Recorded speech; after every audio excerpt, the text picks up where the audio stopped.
Most event riders do eventing because they love cross country and they love jumping. They don't love dressage. But it is the basics of all the rest of the disciplines. You know, it counts in the cross country, you know, towards the balance of the horse, and it counts in the show jumping, the flying changes and the balance and the obedience. And so we have to just get on with it. I think it's probably just the frustration of the whole thing. You know, you can do maybe your personal best or test of your life, and you come out and there's still little things that could have been better. It's in a way the toughest discipline, and it does take the longest time to establish a good result. And if you can't do a good dressage, you're not going to do any good in eventing. So it is very, very frustrating. Now, it may be a mystery to some, but one man who does understand it is the Sydney Olympic champion David O'Connor, and here he is to explain the intricacies of the art form. The first difficult movement is actually scored as 3 separate movements, but as a rider you must think of them as one. They are a shoulder in, where the horse's feet are on 2 different lines, the front feet and shoulders being slightly to the right of his hind feet and his haunches. This is done on the center line, with no walls or borders to help you stay on an exact line, a true test of the rider's communication skills. Then 2 circles of 10 meters, and again a shoulder in the opposite way. These movements are done directly towards the judge, and any deviation from the line of travel is points off. The second is the half-pass right, followed by a half-pass left in the middle of the ring. Again, without a border rail to help guide the accuracy of the movement, it is much harder. Half-pass is a flexibility exercise both in the shoulder area and the hindquarters. First movement is to the right, followed directly by the left, with no circle or other movement to help prepare.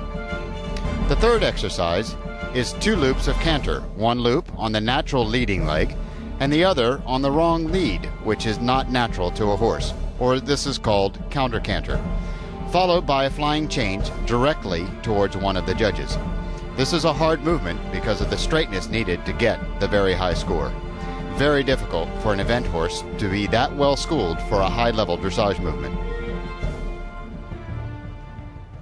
Andrew Hoy and Moonfleet now starting their test, and as you can see with this centerline mode in this grass here, you can see that this exercise and all of these exercises are about accuracy.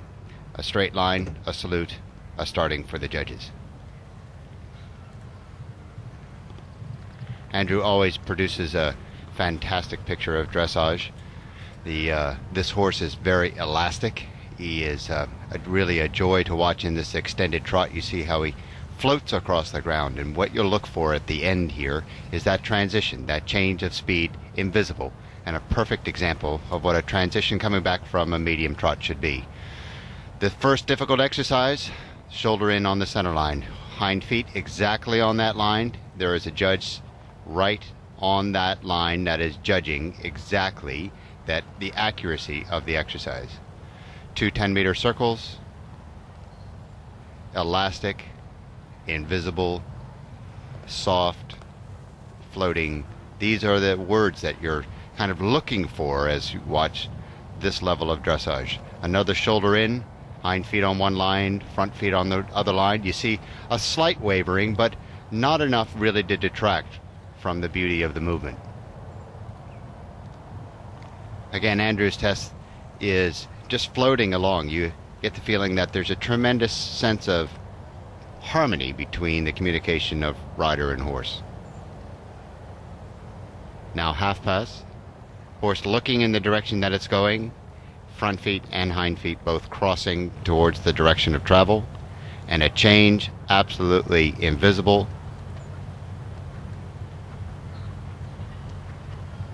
Fantastic display really of the communication between horse and rider that is needed for the cross country. These changes of direction, this footwork, this gymnastic quality of the work is all of the things that the horses need for the go cross country. Faster and slower, being able to change direction. These are questions that are needed when we're going to go and jump tomorrow on the cross country, as they have to go in such an athletic way, be able to solve the puzzles that the course designer is putting forward. They have a rein back and into the walk, and what you're looking for in the walk is that relaxation. These horses are fit. They're going to run 4.5 miles tomorrow, and you wouldn't have a better example of a fantastic walk here. The overstepping is one thing that the judges are looking for, and that is how far does the hind feet pass the front foot footfall. and then they go into the canter on the center line.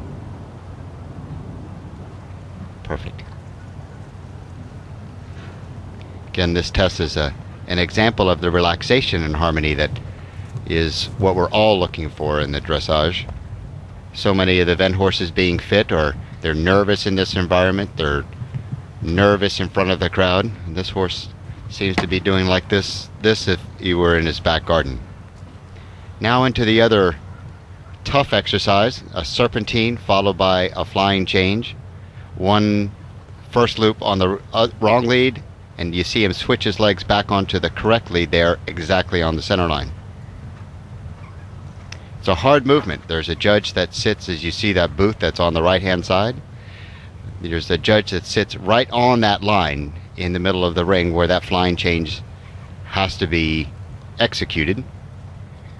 And any waver from side to side is going to be points off. Now an extended canter down the long side, and Andrew's really going for it, and then collect on the other end. And again, that invisible communication is what you're looking for, and that's an exercise that is used so much on the cross country about changes of speed. Back to the serpentine, the first loop you see that is with a horse on the wrong lead with his, that's not natural for the way that the horse canters, and then he changes his lead directly at the judge, a flying change on the center line. One more movement, go across the short diagonal and two flying changes right on the center line.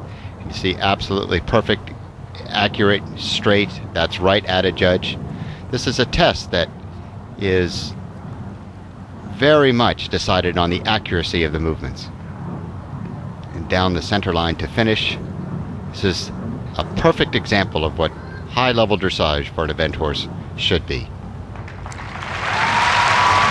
The crowd roaring their approval, and for a second Moonfleet didn't want to leave the arena. The judges loved it, and Andrew Hoy is out in front of you.